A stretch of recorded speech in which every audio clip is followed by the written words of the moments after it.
Deepwood, this is Malorian, and this is going to be a review of the new Wood Elves book. Now, I know I'm a little bit late, I'm sorry. Usually I try and get this the day of, but I was at a tournament, and so even with that, I can't be at home relaxing in my nice chair, having some Sambuca or something. I am up here, up north, stuck in my tiny little cell-like room, but hey, we can do the review here. Now, I gotta say, when I first picked up the book, I was almost nervous and dreading reading it. Because it's one of these things where, you know, the Wood Elves, they have their own little flair. And like I said, I'm late doing this review. I mean, it's only a few days late type thing. But still, others have done their review. I've kind of listened in on those. And so I heard some good things and actually more bad than good. So I was like, oh, I'll have to kind of see. Because at the same time, I don't ever trust it till I read it myself. And man, once I started reading this and seeing some things you can do, I was getting giddy. I was thinking like, wow, this is going to be so fun, and I can't wait to do this. I mean, at the very beginning, I thought, man, this is going to be like my vampire accounts, where I'm going to have to go and buy a bunch of new models if I want to be competitive. No, if you have your old Wood Elf army, chances are you can be just fine with this new book, which I'm very happy to see. I would have loved if there had been a few more new units, but hey, what can you do? Anyway, let's get this review. For those who haven't seen my book reviews before, generally the way I do this is I'll go through the special rules, I'll go through the magic weapons, any magic, heirlooms and spells and stuff like that they have. Then I go through section by section talking about what's there, and I'll rank them too. I'll say this is my favorite, this is my least favorite. I'll go all the way through. Then I'll talk about some play styles and what I really think about the book. I'm not going to touch on special characters because I like keeping that separate. The special characters always take the book and twist it, and I want to give you a straight-up version first, and then later I'll do another one just on special characters. So with that, let's just jump right into it. They do have, their own set of special rules, which are kind of like before, kind of changed, and then there's some stuff we kind of knew was going to come in here anyway. Like we know, they're going to go and try and make all the elves the same, so they pretty much have always strike first across the board, all the regular elves. They have a lot of new stuff, which is all about being in a forest. So the first thing is the one called Blessing of the Ancients, which really is stuff that's going to go on your mages. And if your mages are inside a forest, they'll get +1 to cast. So saying, hey, mage, get inside that forest.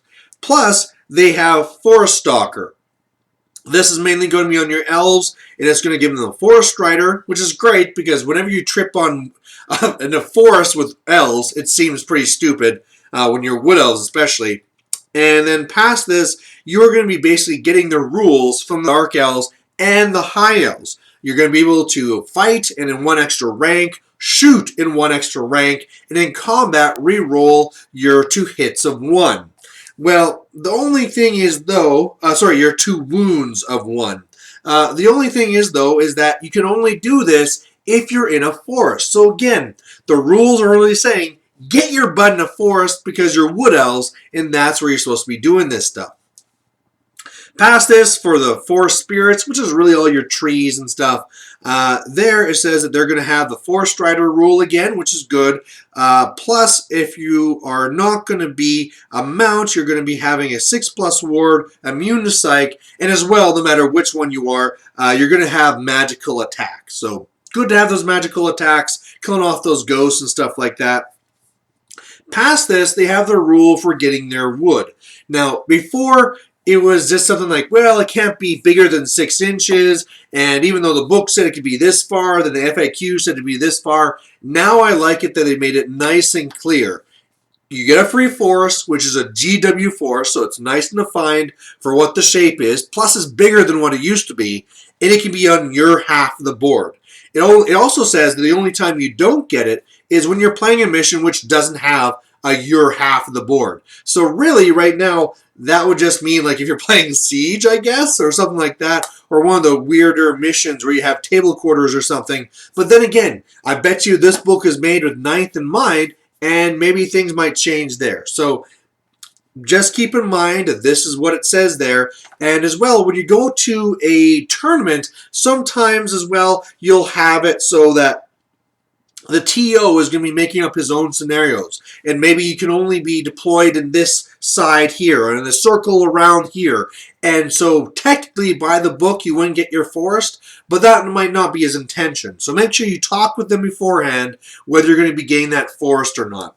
The other thing that's nice about this forest is that you get to pick what type of forest it is. So before, it's like, okay, I'm going to go into this forest. Oh, it's a stupidity one or something like this. Now, you get to pick. So if you want it so that game to game, oh, I'm up against vampire counts? Okay, let's make it so I cause fear so I don't need to worry about this. Or am I going to be using it aggressively? Put a Wildwood over on their side, or well, closer to the middle there. Or maybe it's going to be a venom thicket because you want them taking those dangerous terrains as they're coming through. Or maybe you're going to put your own guys inside there and get poisonous attacks. You really have a lot of flexibility there. And plus, again, who knows what these trees are going to do in ninth. So those are all the special rules, and now we're going to get to the armory. Most of it is pretty simple. You have your longbows, your javelins, your spears, and really the biggest thing to say here is they just simplified all this wood elf weaponry and said, hey, it has armor-piercing attacks. And the javelins, I guess they took them from the lizardmen because they're also poisonous. Now, before it was a little bit weird where apparently only the Glade guard got the good bows or strength 4 at short range and nobody else did. Now it's like, no, it's the same bow. Everybody has armor pierce. And I really like that change. One of the biggest threats to a wood elf army was dealing with armor because you have all these little shots, but how do you deal with armor other than just shooting a whole bunch of times and hoping that they roll once? Apparently this is how wood elves shoot. I don't know. It should be like this or something. God, I need to do more archery apparently. But I really like that rule. It's nice and simple across the board and not expected that they were going to put this on the spears as well. So whether it's your riders going on, your Glade riders, or whether it's your Eternal Guard, they now have armor piercing. So that's a nice little benefit that they gave them to help deal with all the armor. Next thing is here is they actually get all these different types of arrows. And these are not your magical stuff. We're not here at the magical items that your characters buy, even though the characters, a lot of them can buy these. This is a unit by unit thing where it says, hey, they can buy these arrows for this many points a model, which is a really cool thing. All of them are going to count as magical. The first one here, the Arcane Bodkins, which used to be an item, now you can give it to a whole unit, and what it does is makes it so it's -3 armor save. Now, these profiles will replace the last one, so it's not -3 plus the old armor piercing, so it's -4. No, it's just -3.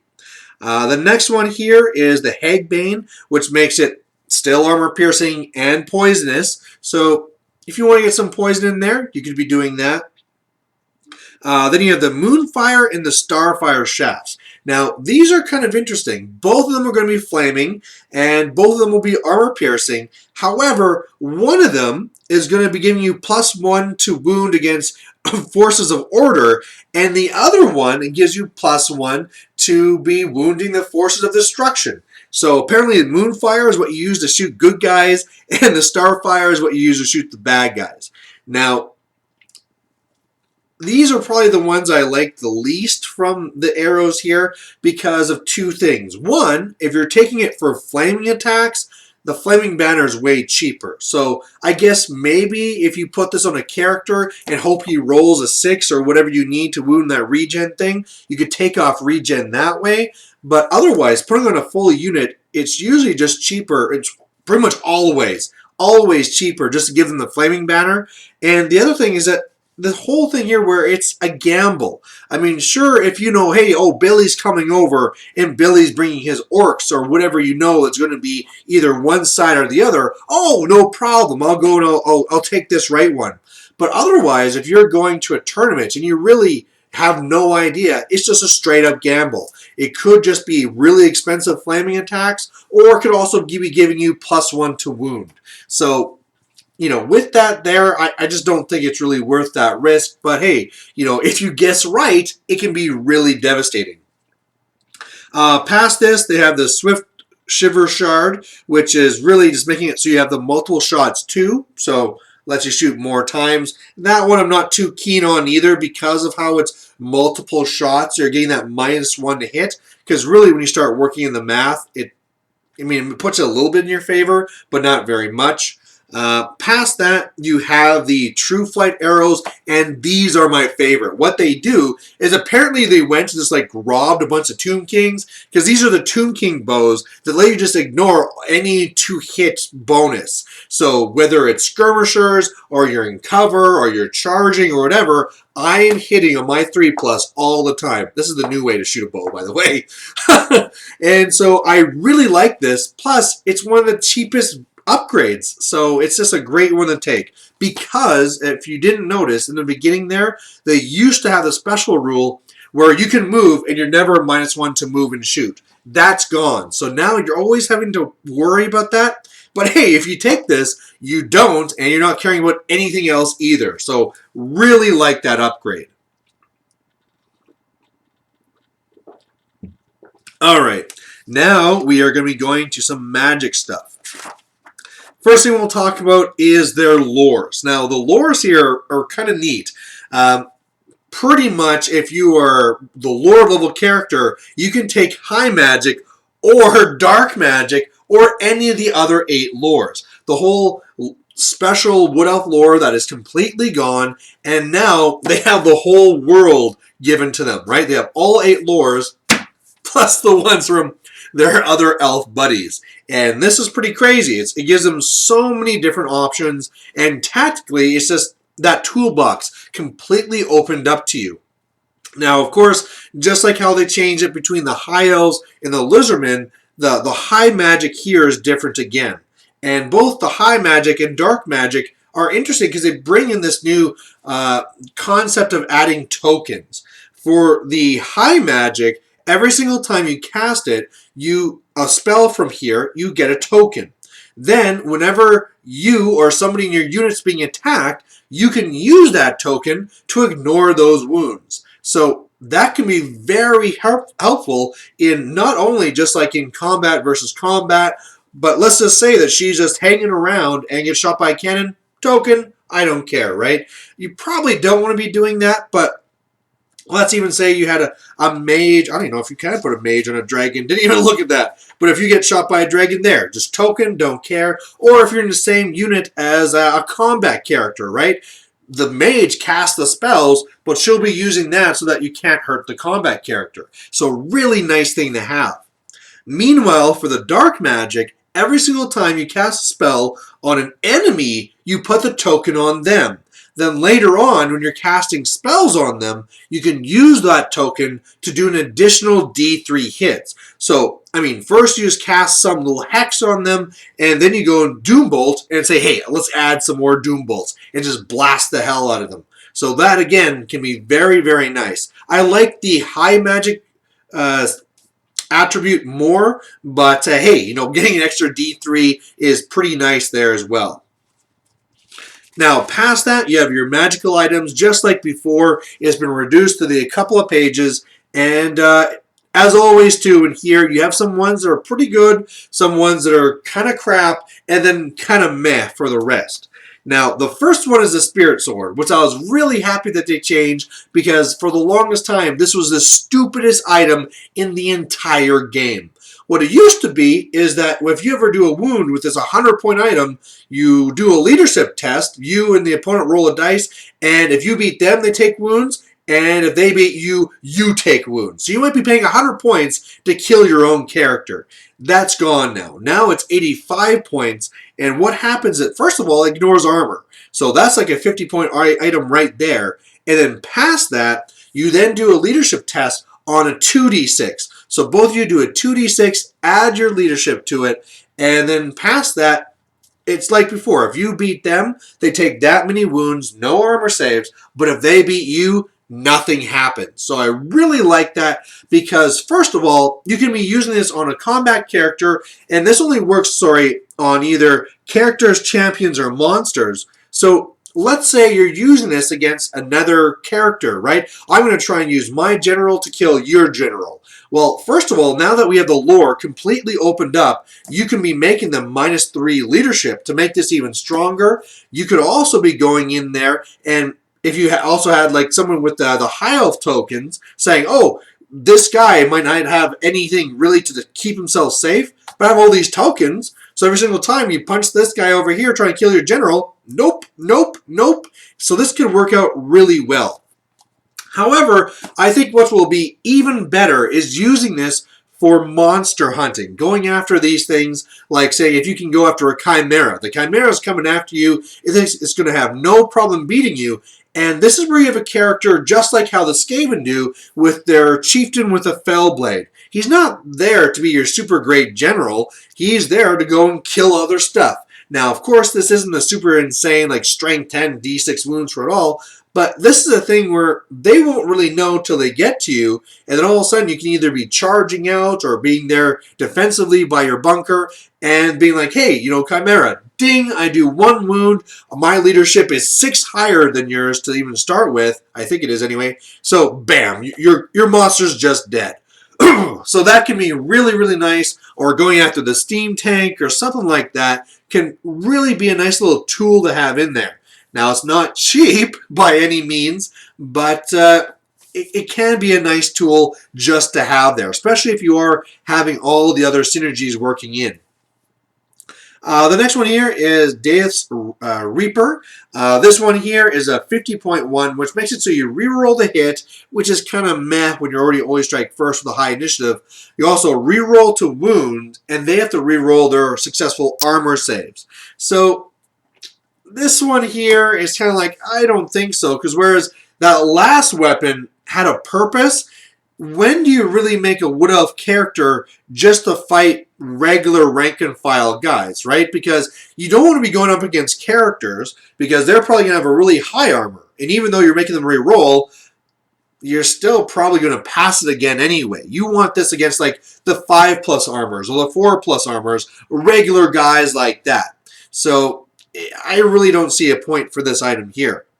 Next up is the Bull Lorn. Now this one here gives you the multiple shots will be your attack profile +1. So if you put on a Lord, he gets 5 shots, which is pretty cool, except you can't combine it with anything. You can't even combine it with those special arrows. So with that, you know, it's something where it's okay, but at least it's cheap. You know, it's one of these things where it's like, oh, I have this guy who's going around and not really doing much anyway, and I got 20 points. Sure, why not? I could put it in here and take my shots at that war machine or something and just hope for 6s to wound, right? But otherwise, it's not really the impressive thing it used to be. But hey, you know, it's cheap. Passes here, and it's also magical, right? So it's magical shots. But then again, you can have magical shots galore in here already anyway. All right, next one here is the Helm of the Hunt. The Helm of the Hunt is going to make your armor 1 better. Also, when you charge, you're going to be getting the devastating charge, so +1 attack. Plus, you're also going to be getting +1 weapon skill. It's 20 points. I wish it was 15, because if it was 15, you could put that with that other sword, the Spirit Sword. As it is, you know, I'm sure you can come up with some interesting combos and stuff like this, but really what it comes down to is that it probably is worth it. I mean, if you look at just for like the Sword of Battle or whatever, the sword that gives you +1 attack, I mean, points-wise, this is a great item. You know, if this item was with the Warriors of Chaos or something like that, it'd be taken all the time. But again, you're normally not making characters to go in and fight. So it's like, it's good for the points, but just not in this army. Next one here is Acorns of the Ages. And this is the 100-point item that the internet's kind of going crazy for. And I don't know, I kind of see it, I kind of don't. Now, what this does is it gives you an additional D3 GW force that you get to place down. And because you're in an army that says, hey, forests are good, it looks really, really nice. Now, there's 2 things, we'll say 3 things, that are kind of weird about it though. One, they scatter. So whereas the one that you place on your half, you can say exactly, I want this right here because when I move up or deploy, it's going to be exactly where I want.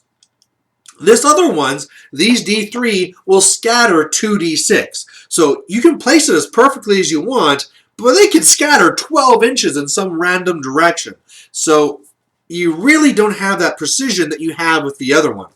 The other part here too is that this one is a little bit unclear. It says that it's one use only, of course, but it's at the start of the game after the battlefield has been set up but before deployment begins. Now, it has to be after the battlefield set up because if it scatters onto terrain, you just move it so it makes sense.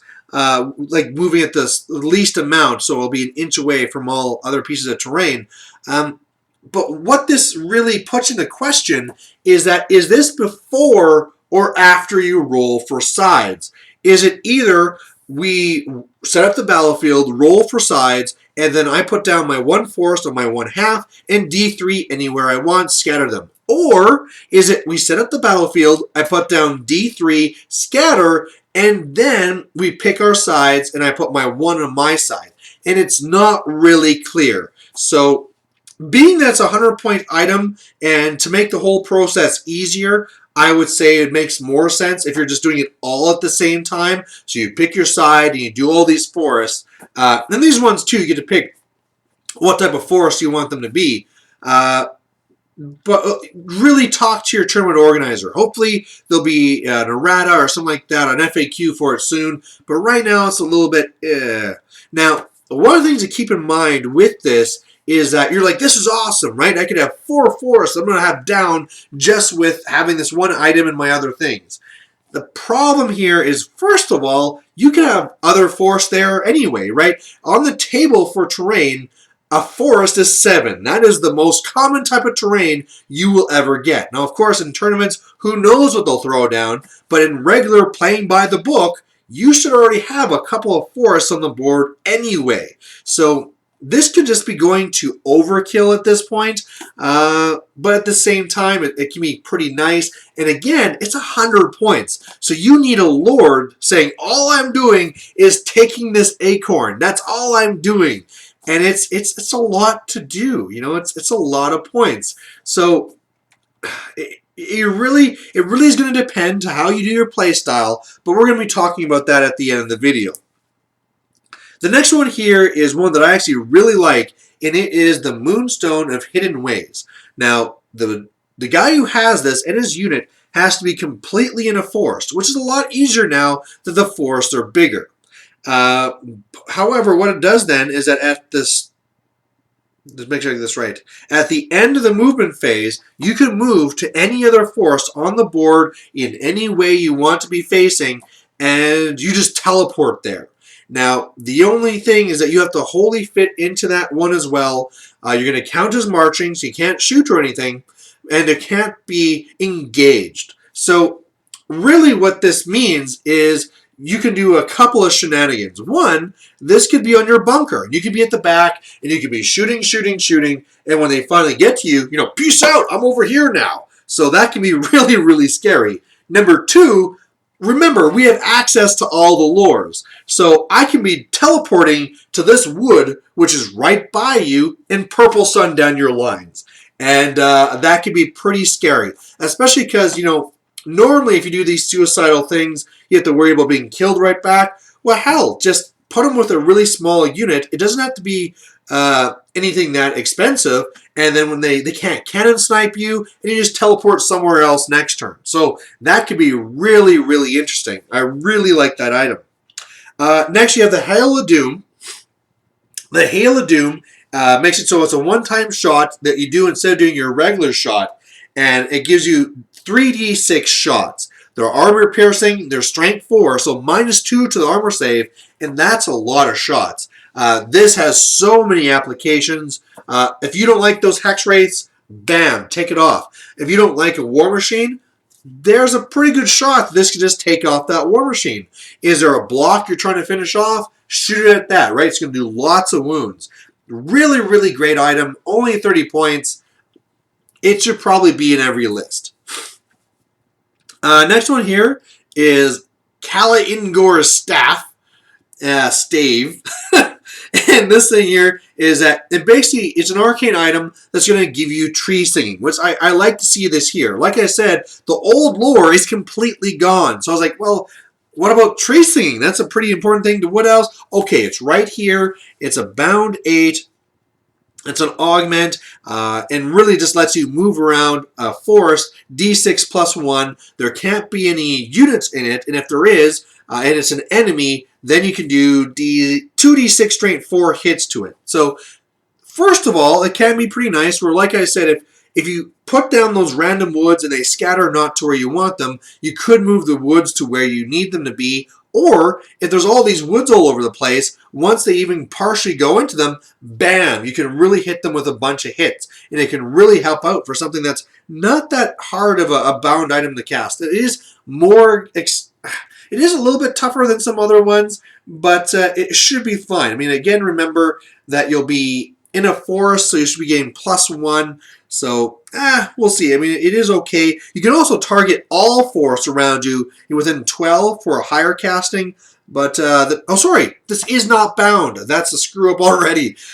This makes it so that it'll be one of your spells. So if you're a level 4, this will be one of your spells, and then the rest you roll normally. So actually, this is a very easy one to do, because if it's on a level 4, you just need to roll a 4 to cast it. So a level 4, basically magic missile that does 2d6 strength 4 hits. Yes, please. That is very nice. So pretty good item. The only thing that's going to be keeping this away is the whole idea that it's arcane, and so it's competing with the Dispel Scroll. For those who love the acorns, it's going to be competing with that. However, there is a buttload of mages in this. So if you are going to be going with a lot of these magic users, I can see you having 3 of them, and then, hey, there you go. There's your third item, or if you don't like something else. Then we get to some silly banners. The first banner is the banner of the Eternal Queen. 100 points gives you magic resistance 3, and then once per game, it gives you unbreakable. And this is just too many points. You know, the magic resistance 3, that's a value of 45 points, and being unbreakable is nice, but I could just take the Stubborn Crown for another 35 points. So, you know, that's pretty much unbreakable unless my dice are really bad. So really, this banner here, I just don't see a point to it whatsoever. The next one here is the banner of the Hunter King. This one, a little bit more interesting. It gives the unit Vanguard, and they get to re-roll for their first charge to make sure they really get in there, which is kind of silly because if you Vanguard, you can't charge if you get first turn. But I guess if you Vanguard and then they move up so you're really close, then you can really get in there. But the big thing is that this is 75 points. You know, the idea where you could have like, oh, a banner that gives you Vanguard, you know, and it's 30 points or whatever. Yeah, okay, sure, that's kind of cool. But 75 points, that is just, no. So really to me, these banners are the big time losers because they're just kind of dumb. The big time winners, I really like. I mean, the acorns are pretty good, but I really love the Moonstone or the Hidden Ways, and then the Hail of Doom. Those are my 2 favorites, and depending on what type of list you use, the acorn's pretty awesome too. All right, we're finally into some actual guys. So we're going to go through the lords first, skipping those special characters, and the first one is the Glade Lord. They had to go and give him that different name, but he's now called the Glade Lord, and he's your lord. He's the guy that you can set up to be your combat guy, and yeah, you know, he's all right. He has access to getting the Elven Steed. He can be on an eagle. He can be on a stag. He can be on a dragon.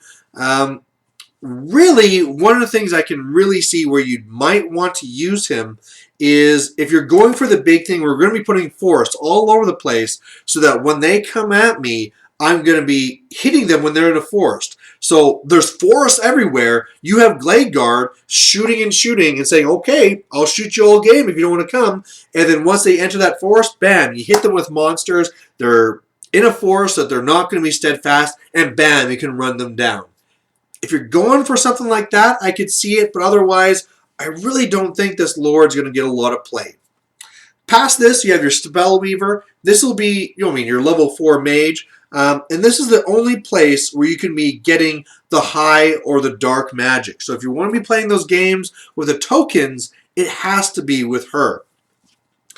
She can be on an elven steed. She can be on an eagle. She can be on a unicorn. I wish she could be on a dragon. I think that would be a pretty cool thing if they would have added that in now, or she could be on a dragon. But yeah, she's just your typical level 4, which now can take all the lores.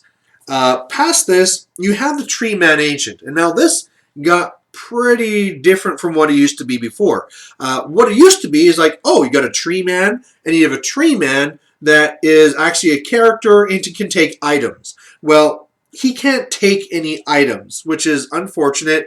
He also is weaker. If you are taking this character one, his weapon skill and blitz skill goes down, his number of attacks goes down, but that's because he's actually a mage now. He is now a level 2 with the Laurel Life. It's like, oh, well, that's kind of interesting. You don't come with the Strangle Roots automatically, and in fact, they changed that. So whereas before you're doing like artillery dice, now you're actually getting, it's something like D6 plus something shots. So you're actually doing normal shooting now. It's not like a weird mechanic. You're just giving them a shooting attack, which for the most part, I don't think it's worth the points you're spending on it. One of the cool things they did add to the Treeman and the Treeman Ancient is the Tree Whack, where instead of doing your regular attack, you just make one person do one initiative test, and if they fail, you do D6 wounds. And the really nice thing here is that if you're fighting another monster, this is great. A lot of monsters have low leadership. All your trees basically lost 1 strength, so the Treeman and the Treeman Ancient are only strength 5 now, so they're not that great for fighting other monsters. But hey, if you get that monster to fail initiative, bam, D6 wounds. So that's pretty nice. Plus, this guy's no slouch fighting in combat either, right? Sure, he doesn't have as many attacks as he used to, but he still has some. He's still going to have his Thunder Stomp, and then even if things go really, really bad, he's stubborn, he's toughness 6, he has a 3+ armor save, only a 6+ ward now, but he also has the Laurel Life. Now, for those who normally have monsters, you always look to Laurel Life, because it's like, well, if I ever get something hurt, I can just cast Laurel Life and heal the guy up. Well, right here is where you have it on the actual guy, right? He can be your character, he can be your Laurel Life, and every single time he casts something, he's healing himself up. So we're already having an eye on Monster Mash. That's already something we can really be looking at. Now, that's really all we have here for Lords, is these 3. Now, overall, I would say the biggest loser is going to be the Glade Lord. Like I said, his biggest thing was going to be if you put him on a dragon, and you're going for this whole, like, get him in the trees thing. But if you're going to do that, him on a dragon with whatever gear you give him, you're already looking like in the 500 point range, where the Treeman Ancient is only 290. So, you save a lot of points. You still got this pretty good monster. Not as good as a dragon, but still pretty good, and you get magic as well. The spellweaver, really interesting.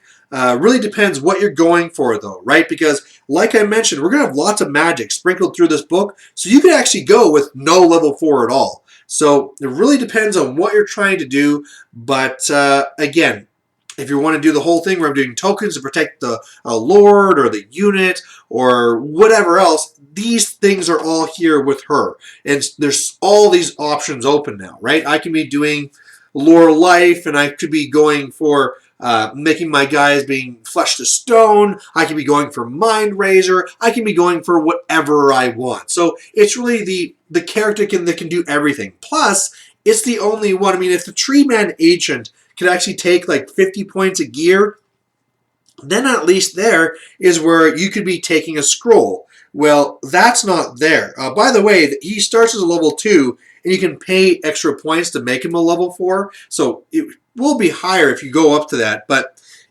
I think with that, that's why the spellweaver will be seen more, because she can actually either take the acorn, can take the scroll, and she can be safe. I think the Treeman Ancient is really cool and really great, but she has a lot more utility and she's safer. She can do the shenanigans with the moonstone and say, purple sun down your line. So she's pretty cool. Oh, blurry. Then we're going to go to heroes. Oh, come on, camera. There we go. And we're going to go first here with the Glade Captain. Again, they had to kind of change their names. You can't be nobles anymore. You got to be a Glade Captain. So he's your regular hero guy. He's going to be your BSB. And again, he has all his different stuff he can take. These guys have access, both the Lord and the Captain, to take those 6 types of arrows. So if nothing else, you can give him the one that has flaming attacks and pew, hope to take off regen for 1 shot. Why not? If you have a few extra points, he can be on a steed, he can be on an eagle, he can be on a stag. Again, I think it'd be really cool if he could have been on a monster as well for doing the whole monster mash thing, but it's not really there. Past this, you actually have quite a few heroes. There's a lot of heroes to take. The next one is the Spell Singer. So this is going to be your bog standard level 2, who is going to have access to all 8 lores, which is really good, seeing as how before you could only take the Wood Elf lore, which is pretty crappy. So really good to have her there. Plus, again, she can be on a steed, eagle, or unicorn. But if you're going to be going with the acorns, you're going to need a backup like this to be taking a scroll or something else. So she could be pretty nice for this. Next up comes the Shadow Dancer. And this is a new character that's like the War Dancers. Now, he is pretty interesting because, first of all, he's a little bit of a combat character. He's got, this is how you fight. This is War Dancer fighting. He's weapon skill 8, has 3 attacks. He has whole dances. And I guess I'll say the dances now. You can either get +1 attack, you can get killing blow, you can get a 3+ ward. Now that's really nice. It used to be a 4+, now it's a 3+. Or you can make it so your opponent doesn't get their rank bonus for the combat res. So you're taking up to 3 combat res away from the opponent, which is really nice. Past this, he can also be a level 1 wizard of shadow. So that can be really neat. You're paying quite a bit of points for it though. But past this, you can also take gear up to 25 points, which is just enough for a scroll. So this could be really interesting because, first of all, if you take this guy and you go for your lore shadows, you have a 1 in 6 chance of getting Mind Razor. Every game, you have that 1 in 6 chance. And if you get that Mind Razor, oh baby, your archers are killing for days. Now, past that, the Sig spell, Miasma, isn't so bad either. If you're fighting in combat, lowering their weapon skill is never a bad thing. Lowering their strength or lowering their movement. Especially, like I said, where we're trying to set them up so that they're going to end up in the trees so we can counter and take away Steadfast. If you're reducing their movement, they can't try and quickly run right past the forest. So that can actually be really nice. So I can really see something like this here being for your scroll caddy because, hey, you get a pretty good toolbox spell to use. It's a fighter. You can have, your scroll caddy with a 3+ ward. Yeah, sure, that's awesome. And as well, if you ever need to, if that combat looks like it's going to be kind of close and you want to make sure you beat them, just take away their ranks, right? This person right now is going to get kills to give you combat res and take away their ranks. Sounds pretty nice to me. Next one here is, I'm going to tell you right now, this is my favorite hero, and it is a Way Watcher character. It is called the Waystalker, and he's just like a super a Way Watcher. But the best thing here is that the Way Watchers, we're going to be getting that later on, but they're going to be having, it's a scout, and it has the Hawk-Eyed Archer. Now, the Hawk-Eyed Archer lets you shoot in one of 2 ways. One, you could shoot and get 2 shots. Why not? Extra shots. Or the other way is that you just ignore armor. which is really good. I mean, before Way Watchers, we'd have to get rolling a 6 at short range in order to ignore armor and get killing blow. But now it's just like, no armor for you because I just said so.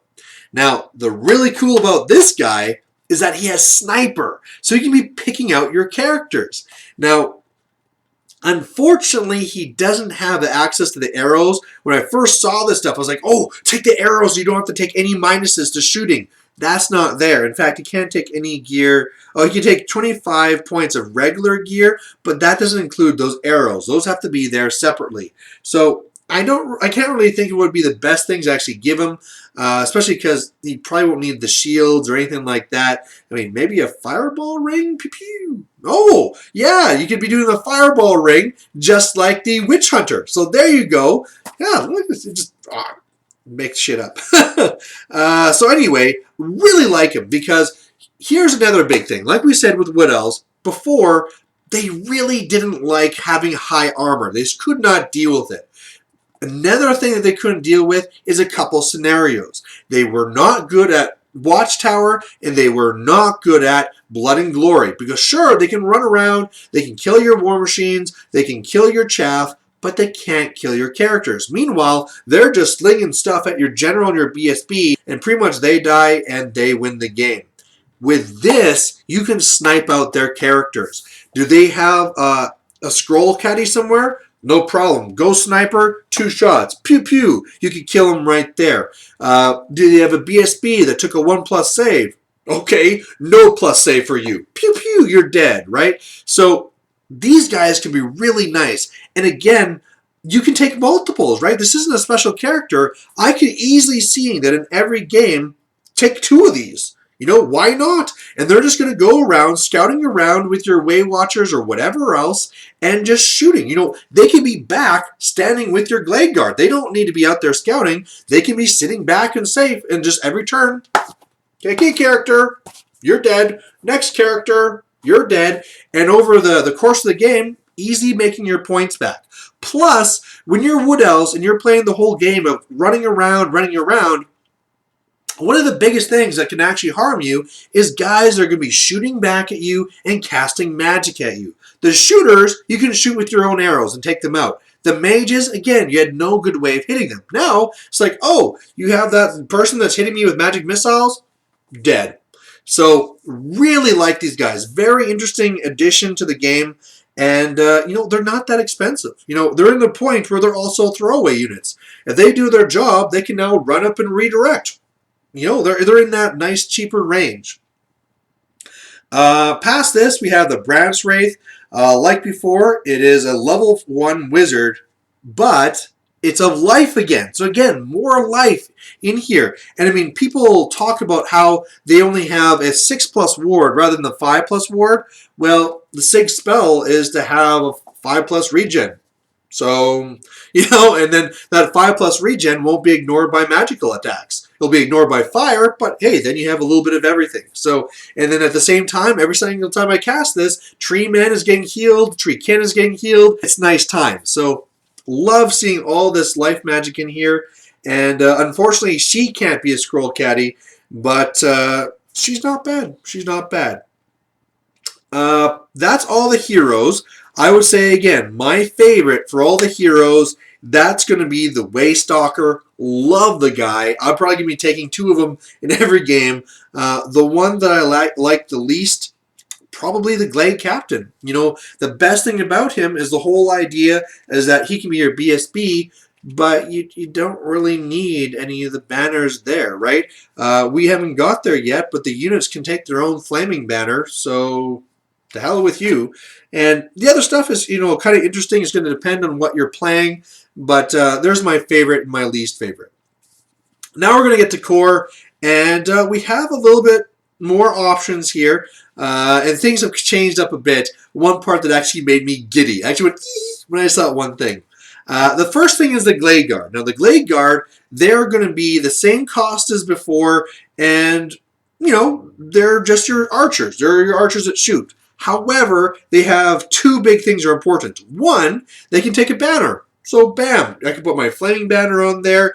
Good to go. These guys can shoot, and for 10 points, I'm taking away regen. Plus, past this, they have access to all these types of arrows. So they can be making it so that we have no negatives. We can make it so that we have poison attacks. We can make it so that we're doing -3 to your armor save. However you want to tailor your army, these guys can have it. So really nice. I mean, this is going to be increasing their points. Of course, they all range, and one of the upgrades is 5 if you want to go for the -3 armor save. The other ones are 4 or 3 points, but you're really going to have to kind of play it by ear. Like I said, my favorite for the type of bow to add is the one that's going to make them ignore all the minuses. But for these guys here, they're just your core. You might just want to set them up saying, "No, what? They're my cheap guys. Shoot, shoot, shoot. I don't need to have anything fancy on them." Except for maybe a flaming banner. Next, we get the Dryads. Now, Dryads, they're kind of in a weird spot because, first of all, they got more expensive and they got weaker. You know, they got a 6+ ward, not a 5+ ward. They're strength 3, not strength 4, but they also have 2 big changes. One, they're no longer skirmishing. So finally, you have Dryads that can get in there and win combat, and they won't be steadfast because hopefully you'll have the ranks to take away their ranks. So that is a really big deal to have with these guys. They're going to lose the mobility because of that, but at the same time, you know, it's always been a bigger deal where it seems like the Dryads charge in, win combat, and it doesn't matter because they're steadfast because they have at least 5 guys and you have no ranks because you're skirmishing. The second thing is that they have hatred, and this is really good too because what that does is really make up for the fact that they went down to strength 3. So even though they'll be wounding less of the time, they'll be hitting more of the time. So making it easy, let's say we have 4 attacks that are going up against something that's weapon skill 4, toughness 4. If you were the old way, you'd be hitting half the time, 2 attacks left. Strength 4 means you'll be wounding half the time. Okay, that gets 1 through. Now, you hit half the time, re-rolled, meaning you're hitting 3 of those, only wounding with a 3rd, so you're getting 1 through. So it's pretty much the same. After the first round of combat, of course, hatred will go away. But at the same time, you know what? These guys might be your ones you use for your watchtower unit, right? Take 20 of these guys. You have your ranked unit. They can go in the watchtower, and then they're going to have hatred every single turn. So I really like the changes they made here. I wish they would have given them the chance for a banner or something like that. They could take a champion, but no banner. So in the game of Blood and Glory, you need these banners around. Would have been nice if they could have had one here too. Plus, they're a combat unit, so an extra combat res would be really nice. Next up, oh, the giddiness, the Glade Riders. Now, the Glade Riders are actually going to be cheaper than they were before base, but again, they have access to all those arrows. So once you add those arrows in, they could be more expensive than they used to be. But again, you're getting to tailor-make these Glade Riders to however you want them to be. So I really love that. Plus, they have ambush, which I think is awesome. When I was talking before about what I thought the new Wood Elves should have, I was like, ambush would be the perfect thing to have for them. Because they're supposed to be just coming out of nowhere, you know, doing these raids and stuff. These guys have it now. So if you're, you know, first of all, this is optional. So if you don't want to ambush, just don't ambush. Just deploy them. If you're playing against another shooty opponent and you want to make it so that you don't want to risk that they might get first turn and shoot off your toughness 3 guys with like a 6+ armor. Yeah, 6+ armor. Then okay, start an ambush. Come on, and you get the first shot. Or if you're trying to get around their lines, maybe it's a scenario where you need to get behind their lines. Maybe you're trying to get to war machines. Well, I'll just ambush and come around like that. Or these guys can always be kind of okay for combat too, right? They have spears. They're a 5+. You could take a good-sized unit of these guys. Hell, take a horde of Glade Riders, ambush from behind, and it's like, bam, what are you going to do, right? Either, oh, we're fast cap, so that kind of screws that up. But anyway, I just love the fact that they added in that option. Now, again, what type of arrows would I take here? They can take a banner again, so if you want the flaming banner here, you can do that. but especially because we're talking about the riders who are moving all the time and going around, I would definitely be giving them the true flight arrows so that you're never taking any minuses, and really then you can dance around and do whatever you want, and you're just always hitting on those 3 pluses and just ripping things up. So really, really like the Glade Riders. Finally, we have the Internal Guard. They got a little bit of a bonus there where now they're armor piercing, but hey, you know, the Glade Riders, they're armor piercing now too. They're your stubborn unit. They're your your spearmen, which are stubborn, which is kind of nice to have in core. And they can do a couple of things for you. I mean, now they can take shields. They don't really have anything else very interesting. They can take a magical banner. But what you could do with these guys, depending on what type of meta you play, is, first of all, this could be your unit where, you know, I take a big unit of them. We're going to go inside a forest. We're going to super stab you with poison attacks with tons of ranks until you die. And we're stubborn even though we're inside a forest. Because that's a big thing to remember, is that when you're in a forest, you lose steadfast. These guys being stubborn will bypass that. So they can work in a forest and keep doing that. The problem is that if I set myself up in a forest, why would they ever come at me?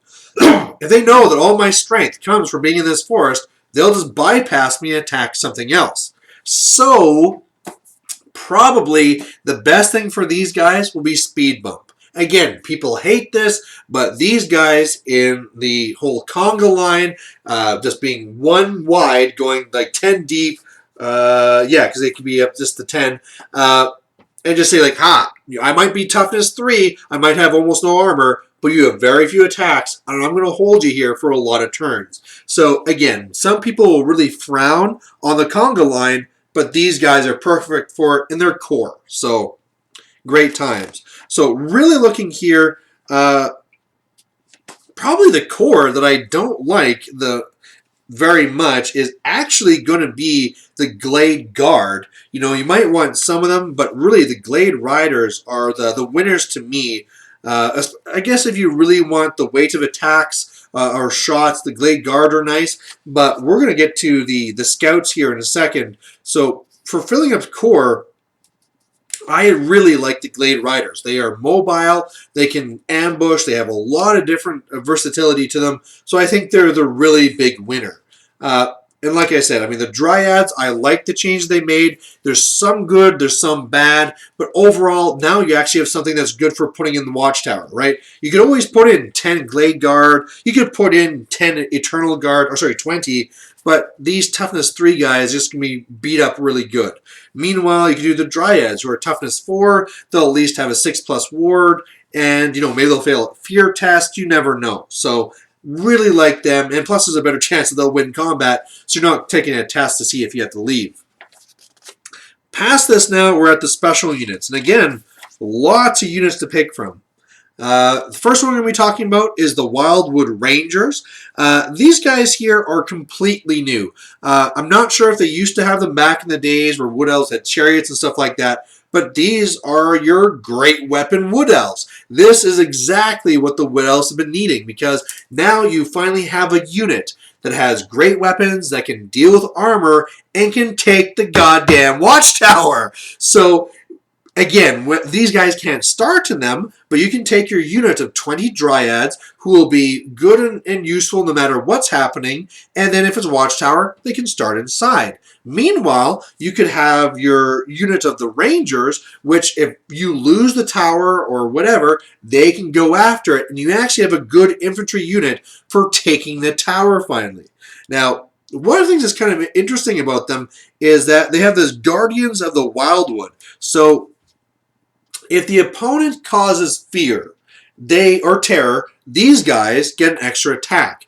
It's almost a little thing where they're giving like a wink, like, you know what you should do? You know what you should do? You should set up with that one wood, the Wildwood, which gives fear. So what you could set up for your whole thing is wherever you want these guys to be defensively, say you're setting up a castle line or something like that. You set up your wood, you'll make it, oh, actually it's the Abyssal Wood, which makes you cause fear. Put these guys so that they are at least partially in it, so that they're getting their bonuses, and then as well for them, if you want to charge me, you have to enter the Abyssal Wood. You will cause fear, so I'll get an extra attack, plus you're going to lose steadfast, and so you can really make that stuff work for you. However, it's just like the thing with the spearmen, where if you're doing that, they know exactly where you're going to be and try and bypass you. I mean, maybe if you have tons of forest around, you can actually make like a castle out of forest and having guys in there. But because those ones scatter and you don't know where they're going to be, I'm guessing that's not going to be very viable. But either way, having these guys who are not that expensive and having great weapons, fantastic. I know some people don't like the fact that they only have a 6+ save. I'm telling you now, it does not matter. My Black Orcs have a 5+ save. You know how much that helps me? Almost never. Whenever you're fighting somebody else, they're usually strength 4 or 5 or higher, and they're just smashing through that armor anyway. That's why I really like my Squig Herd, because they have no armor, so I don't even care. I just throw them up, and they're just going to be doing lots of damage, and sure, you'll do some back, but no big deal. Now, of course, you don't want these guys just being slaughtered, so you're going to want to support them with some magic. But luckily, again, now we are having access to all the lores, so you can be putting on them flesh to stone, wild form, whatever you need to making these guys pretty big and badass. Next up, we have the War Dancers. Now, the War Dancers used to be really good back in 7th. In 8th, they were garbage, and now I actually think they might have a use. Just like they kind of have for the vampire counts, the bat swarm, and the jungle swarm for the lizardmen, where it seems like they're there to kind of work with other units. That's what it seems like these guys are. They're just like the character I was talking about, where they have the different dances, so they can have the +1 attack, they can have killing blow, they can have the 3+ ward, or they can be minusing the 3 ranks. Now, for the most part, you could just say that this will be my anti-chaff. I'm just going to take 5 of these guys. It's just going to be 75 points. That's not too bad, right? That's in the throwaway range. And they're just going to go around. And whenever I fight other chaff, 3+ ward. I beat you. All right, let's keep on going. But then they're probably just going to get shot by arrows and die. I think what might be a better use for these guys is that if you're doing that whole thing where I'm putting woods all over the place, forest all over the place, and I'm waiting for you to come in, and then my tree man's going to come in, beat you, and break you, if I really want you to break, maybe I can send in these guys too, right? The tree man hits from one side, these guys come from another, so maybe they're on the flank or something like that. So you're getting their kills, they're not going to be losing very much for that first one because they have a 3+ ward. And then as well, they're taking away the rank bonus and making it a lot easier to win and break them. So for a little support 75-point unit, I could see that. It's crazy. You'd never take them before, but now it's like, yeah, I could see it. Past this, you have the Treekin. Like I already said, everything got one weaker, so they're only strength 4 now, but they went down 10 points, which is fairly significant. They can't take a banner or anything cool like that. They can just take a champion. They have a 4+ save, but still, these guys, they're not bad. They're still the guys where you can take a big unit of these guys and do the same thing. Like, yeah, come on, come into that forest. I will kick your butt. And as well, these are multi-wound guys. So in an army, if you base it like we were talking about with all these different spots with a lore life, ding, ding, ding, you can be healing up these wounds. So if these guys, if you have one guy in the back of the unit that has this one wound left, cast that up, he's fully healed. If you actually have the lore life, you can raise a couple more guys up, even better, right? So, and then of course you can always support them other ways now that you have all the lores of magic. But the big thing is that these are actually another combat unit, which is now opening the doors to making a combat wood elf army, which is pretty intriguing. And hey, I mean, if you want to be totally crazy, you could have the BSB join them, have that vanguard thing, so you could have a horde of Treekin vanguarding up and going crazy. Sure, why not? Past this, you have the Deepwood Scouts, which are really just scouting Glade Guard. They used to be really limited in the way you could take them. I believe only half your units could scout before, but now they're just a special option. So especially if you fill up your core with the Glade Riders and your Dryads, well, the point difference between scouting and non-scouting is 1 point, and the amount of freedom you have with this scouting unit is so worth that 1 point. Being able, I mean, one of the things that always happens with your archers with wood elves is you shoot, and then they get to you and you die. If you're skirmishers, you're just running around all the time. You know, it's just like playing against skinks, a lizardman and skink heavy army, where you just can't catch these guys, and they're just shooting you to bits and running away. So they have the same access to those special arrows. So really, I love them. I think they're a great thing to take. Talking too long. It's killing me. All right, we're not done. Now we're going to be talking about the Warhawk Riders. Now, what the Warhawk Riders are, they're a little bit different. They now have 3 wounds, so that's pretty nice. They'll get to do stomps because they're monstrous cav, and they're still not that great. They also change them too so that whenever they charge, the eagle gets killing blow, which is kind of tricking, like, yeah, charge those knights, but we're not ripperdactyls, right? This is not going to be the same type of thing. These guys... Okay, I used to take Warhawk Riders because what they could do is they could fly over the army. I could take Glade Riders and they can run circles around you, but if you are really good with making a solid line, I can't get past you. So especially if there's a war machine I need to get to, I could just take the Warhawk Riders. They can fly over and they can get to those war machines. They can get to the bunker. These guys can do that same thing. However, now your Glade Riders can ambush, and they can get back there anyway. So with that in mind, it really feels that even though they made them better, that they have killing blow, that they have another wound, it's just not really worth it. Now we get to a new unit, and we're going to be talking about the Sisters of the Thorn. This is one of those crazy new-looking units, and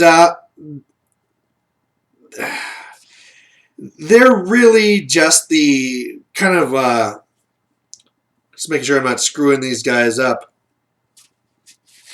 Because there's 2 new ones. Oh, yeah. Okay.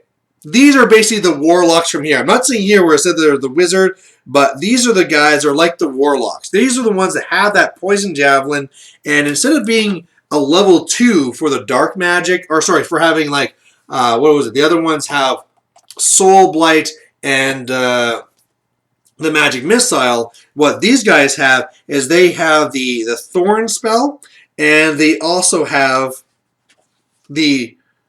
Geez, now this is where I'm dropping the ball. You know what? I'm going to talk about something else, and I'm going to come back to them.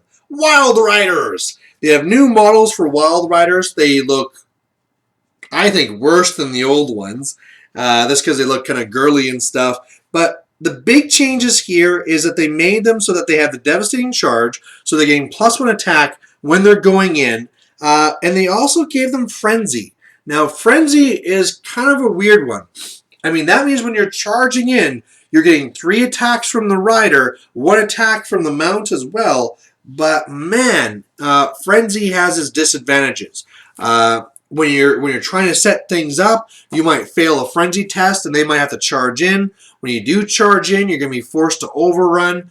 And I'm telling you, when you're playing Wood Elves, you need to control. You need to be the one who is controlling movement in the board. If you have some crazy unit that might randomly charge in, or might, you might want to come here and then reform or not pursue. Sorry, I got frenzy. I have to do this. So that is a really big drawback. And whereas before I wasn't a big fan of Wild Riders, but at least for them it's like, sometimes I could see using them. Now with frenzy and all the rest of it, I just don't like it very much. So now, while I stall for a few more seconds, I'm just going to go and try and find those sisters with their crazy little horses. Here they are. So, getting back to them, they're like the warlocks for the Dark Elves. They have their 4+ save. They're not really good in combat, though. They're not like the other guys with 2 attacks and stuff, so you don't want to get them in there. They're going to be more running around throwing their javelins if you really want to get other work from them.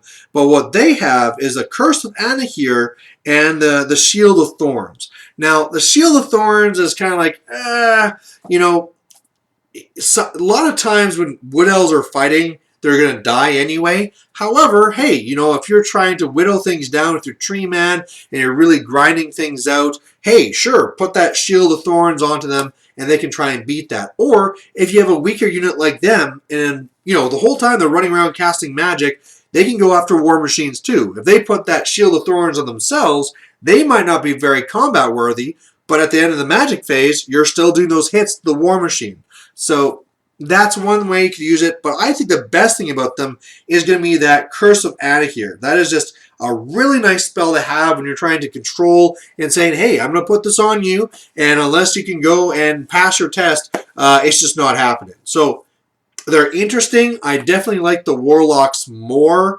but again, this is more lore of life in the book. So while they're running around and casting these things, and you can be throwing just like a couple of dice at this because, or even one dice, if I fail, whatever, I don't care. You know, I'll just cast it with something else. But every single time they cast a spell, okay, Treeman, okay, Treeman Ancient, okay, Treekin, you can be healing up all over the place. So really interesting. They can be having, again, more magic without taking a magic caster, and even though I do like the Warlocks better, they're an interesting addition to the army.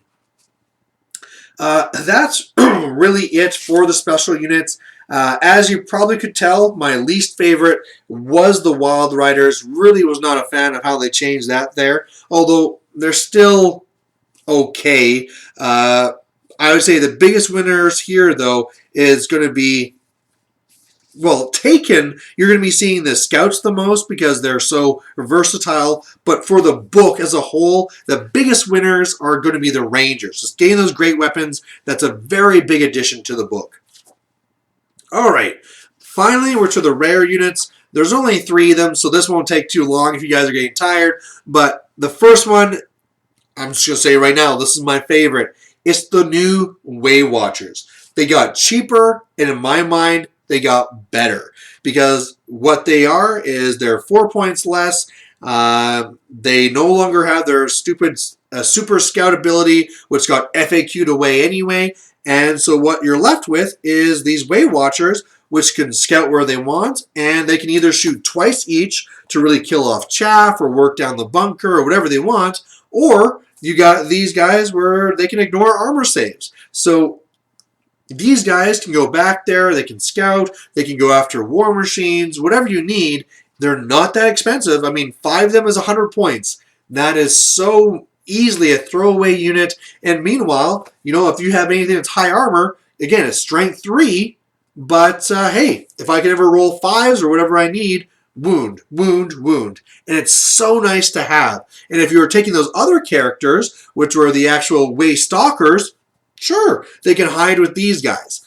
That might be a little bit risky because if they send a magic missile at them, then it might be killing enough for a panic test. So you probably want them with a more solid unit, the Waystalker. But these guys, again, I would say they're a must-have as well. I could easily see me taking 1 or 2 of these in every army. Pass here is the Eagle. It's a 50-point Eagle. That's what everybody else has. It's really nice to take. It is your cheapest throwaway unit. It is your most mobile throwaway unit. Again, you should probably be taking 2 of these in every army. Past this is the Treeman. The Treeman is basically, we covered the changes already. He's a monster. I mean, this one's not going to be a mage, but he did get a little bit weaker. Again, he's just strength 5, but you know, he's at least now, this one's weapon skill 6 and everything, and he has a tree wax. He can be doing that to other monsters. But the big thing here is now that he's at not strength 6, really make sure to keep him away from some of that higher armor stuff, especially if it's knights or something that you can't thunderstomp.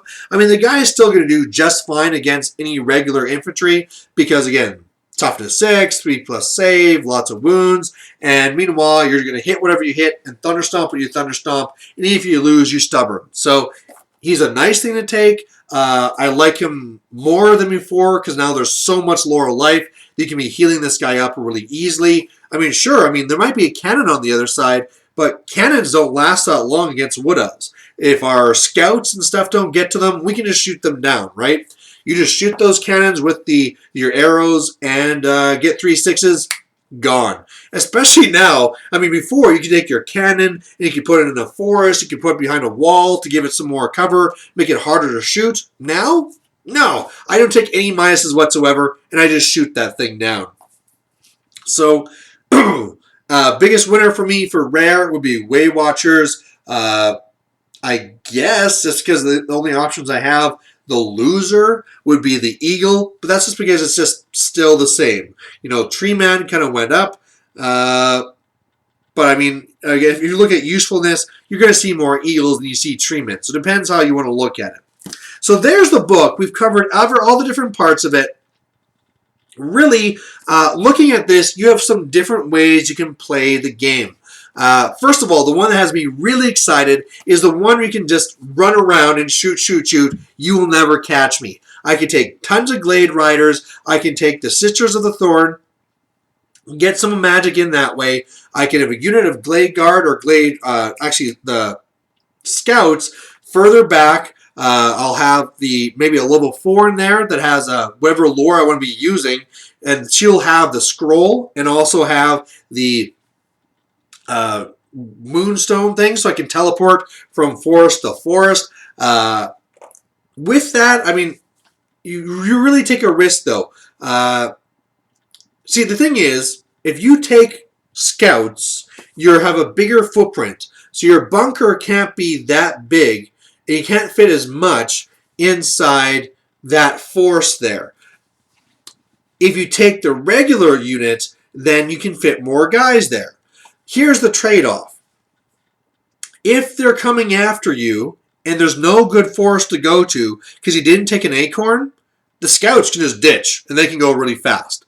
If you go with a regular Glade Guard, they're kind of more stuck. So it really is going to depend on your risk factor and what you want to take. But definitely the run around and shoot, shoot, shoot thing is alive and well. You will still have to worry about Watchtower. But hey, you know, Blood and Glory, now you can be shooting down their characters and that won't be a really big problem. Past this, you can be going with the tree army, right? I really think it is viable. Now that you have all this different magic in there. You probably still don't want to go full tree army. You just don't have everything you need there. But the main thing is that you can go fairly strong on the trees, which really leads into going to a combat army, right? Making a list that's designed to get in there and smash them. Going with the great weapons, taking all those guys, just getting in there, smashing them. Again, you want a level 4 in there that's going to be there to give them buffs as needed. Or again, you can go with Monster Mash, take all these different tree kin and tree man and tree man agent. You can take a dragon if you want, and just make sure you have all the things there so that you have all those lore lives, right? You have your tree man ancient who has lore life. You might have the Sisters of the Thorn, which might have life. You have the branch wraith that can have life. You can have your level 4 and your level 2. You can have life in so many different places. So with that, you send the monsters up and you just heal, heal, heal as they do little bits of damage. So that's there. And then again, maybe the best thing to do is just going to be the balanced army, because the biggest thing again to Wood Elves, which will be your hardest thing to deal with, is going to be the Watchtower. You know, even Monster Mash doesn't like to see Watchtower.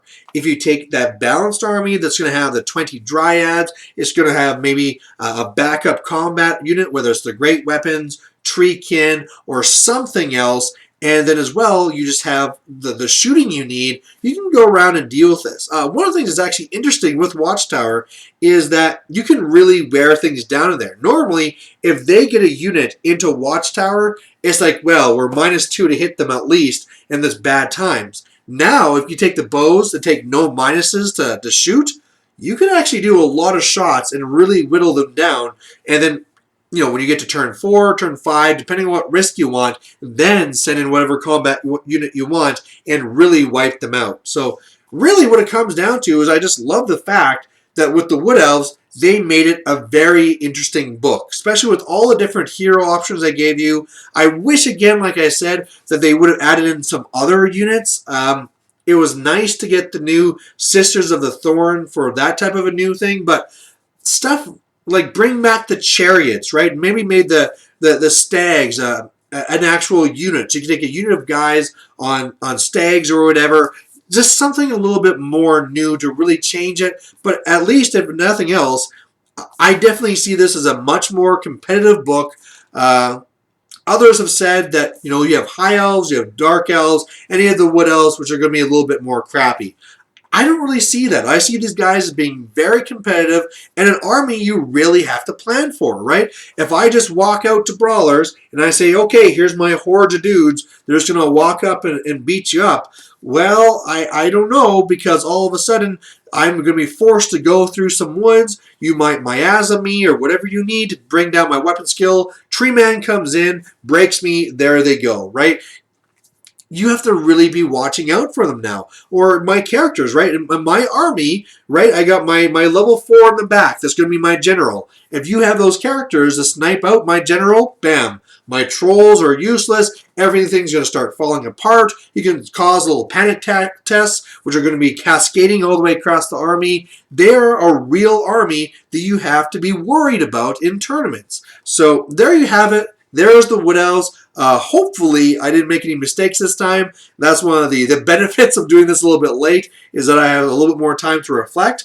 But sorry again for the lateness. But otherwise, I'd love to hear down below, what do you think about the new book? What do you think will be the new big tournament build? How would you make your army? You know, like maybe, like to me, the one I'm really excited for is the whole pulling out all my Glade riders and running around and shooting up and having all the different guys doing what they need to do in a much better way than they could do before. So there you have it, the new Wood Elves, and we'll catch you later. Bye.